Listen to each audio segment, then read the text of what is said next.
Hey guys, it's your girl Quana, and I'm somewhat back. I just wanted to come in and give you guys a quick update on where I've been. It's been a while since I made a video for this channel or for TeamCuteFatChix, so I felt okay enough to come on and give you guys an explanation of where I've been. So first and foremost, I gotta say thank you and welcome to all my new subbies. I'm finally past 1,000 subscribers. I think I'm like 1,040 subscribers. I don't know, but that was a milestone for me. So I never thought one person would watch my video, let alone 1,000. So I want to welcome everybody who's new to the channel. And sorry, I know I haven't been around, but you know, I'm about to explain. I'm about to explain myself to you, okay? Previous subbies, you know that I posted a video in January or February, somewhere in there, where I was hospitalized for a blood clot, and in trying to treat the blood clot, they found a tumor that was covering my right ovary. So from January, when I got out of the hospital, all the way up until now, or all the way up until June, should I say, I've been going to my gynecologist every month and going to an oncologist every week to get this clot stabilized enough for them to remove the tumor.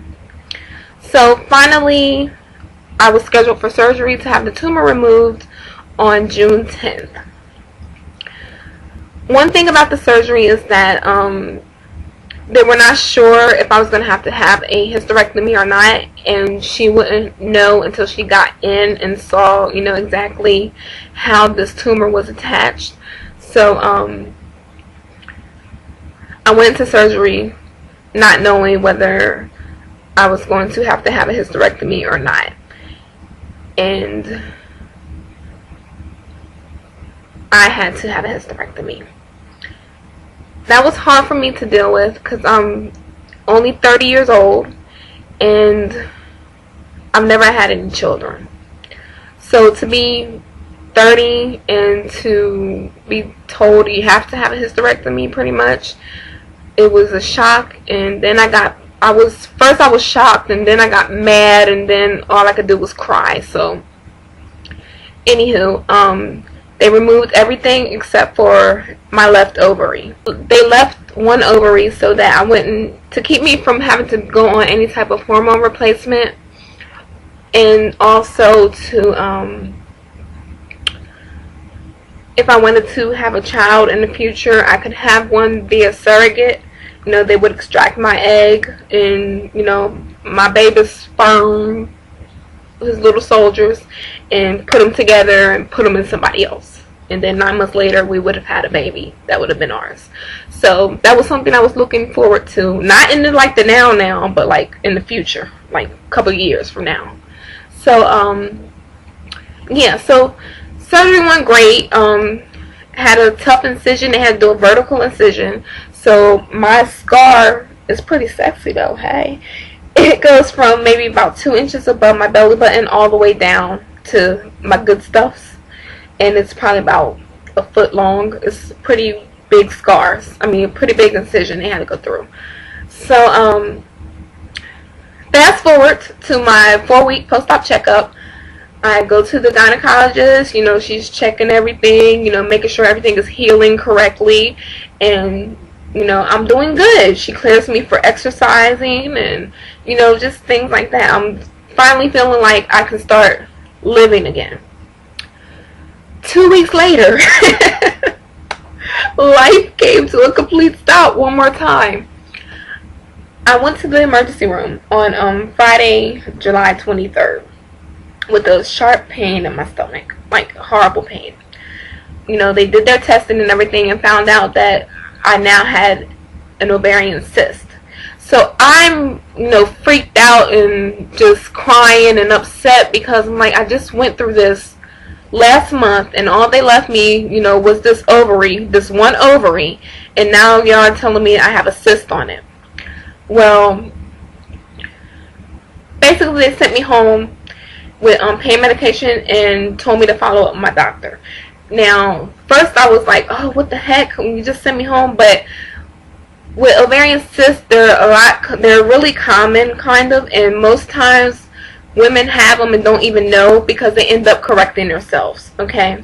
I'll leave a link down for ovarian, because I did read up on it, because I was freaking out, and when I freak out, I read up on everything. So I want to know everything that are doing to me. So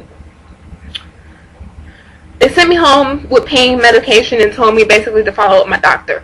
Called my doctor first thing Monday morning, which was July 25th, and then I wasn't going to be able to see her until the following Monday.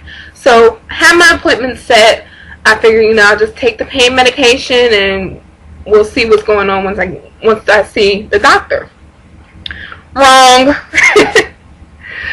By Wednesday, the pain was so intense I could not take it anymore. I went back to the emergency room. This time they did another CAT scan, another ultrasound like they did when I went before, but then this time they did an EKG because I was having some shortness of breath, and they also did a x-rays of my chest, my pelvis, and my abdomen. So doctor comes back with the results, and the cyst had doubled in size since Friday, so they admit me to the hospital.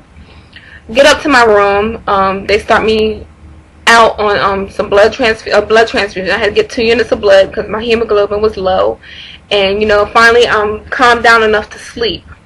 Go to sleep, wake up, and I'm just sweating, like I'm just pouring sweat. So nurse goes get me a towel, and I'm like wiping my face off and everything. So then she's looking at my monitors. My pulse is racing at like 154 after I had been in the low to mid 90s all night. So now it's racing at 154. She goes to take my blood pressure. She can't find my blood pressure anywhere. She's using the machine they wheel in to take it. She can't find it on that. She goes and gets the old school, pump it up blood pressure cuff. She can't find it on that. Nothing. So now I can see the look of panic in her face, because she's like, okay. So she brings some other nurses in. They're looking at me. And one of the nurses says, I had on a maxi dress when I went in, and I didn't want to put on a hospital gown, and so I still had the maxi dress on. I just kind of slept in that. So the nurse is like, well, we need to get her out of that just in case they do anything. We need to get her in a gown. We need to get her in a gown. So I'm looking at her, and then they start undressing me, and then they put me in a hospital gown, and then next thing I know, there's 20 doctors in the room. So I'm looking like, what the heck is going on? They rush me to ICU.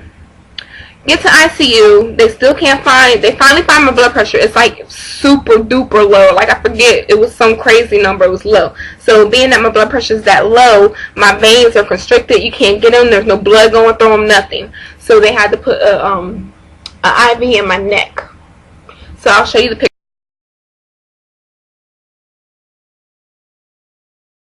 If you feel that vein on your neck, that's where they put that at, and that hurt.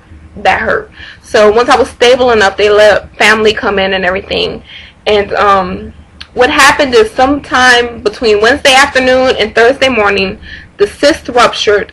I am bleeding internally, and I have gone into shock. My body is in shock. I'm at a level 4 hemorrhagic shock, meaning I had lost 40 to 50% of my blood.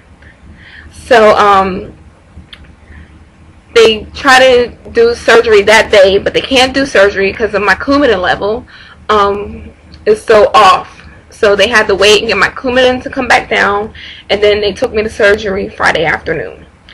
Went to surgery. They basically did the same surgery that I just had a month ago. They went through the same incision and everything. Surgery went fine. They had to remove the ovary as well as 2,000 cc's of blood from my stomach. Then I go back to ICU. I was in ICU for 4 more days, and then they decided I was stable enough to go to a regular room. Went to a regular room for 2.5 days. Came home on August 3rd or 4th. That's where I have been, ladies and gentlemen. That's where I have been. Still dealing with the, emotional part of it. Physically, I'm doing fine. I'm having hot flashes.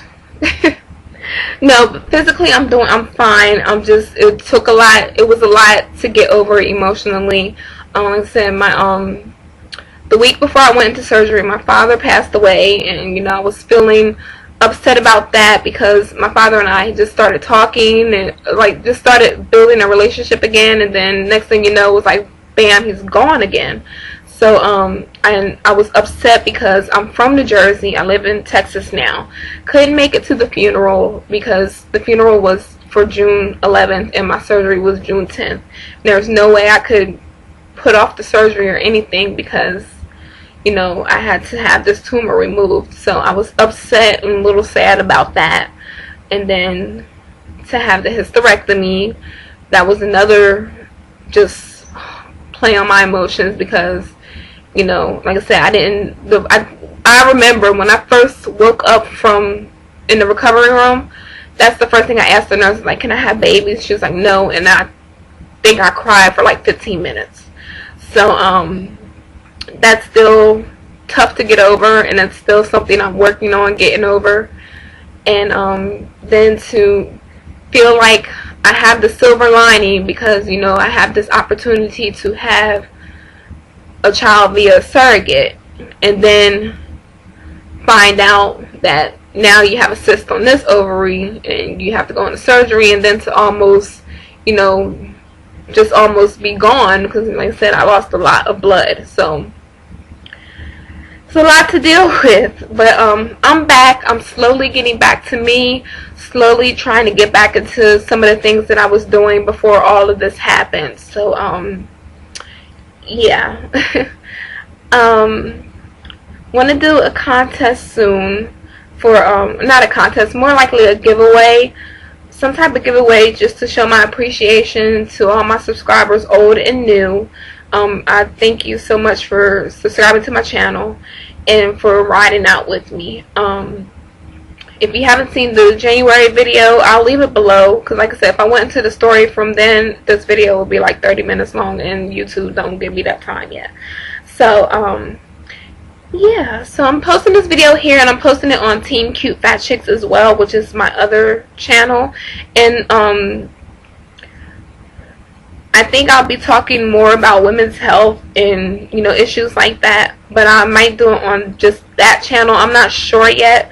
But I figured, like I said, I went back and forth trying to decide if I was going to share this or not, and then I finally decided to share it, just because it might help someone. I know I did join a website called hystersisters.com. It's with women who have had hysterectomies or are in the process of it, just all ranges of women talking about different issues that pertain to hysterectomy. So pertain to having a hysterectomy.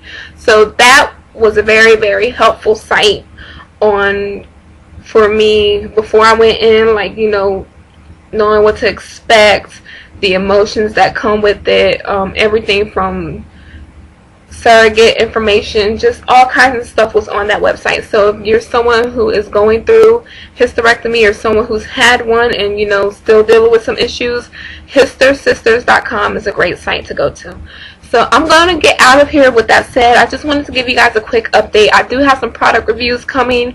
I have some stuff that was sent to me before the first surgery, and then I have some stuff that was sent to me before the second surgery. So I have stuff from way back. I want to thank those companies for being patient with me, but it's coming out.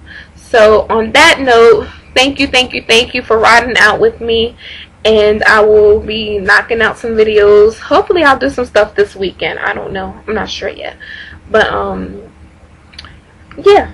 So with that being said, I'm out of here and I will talk to you guys later. Bye.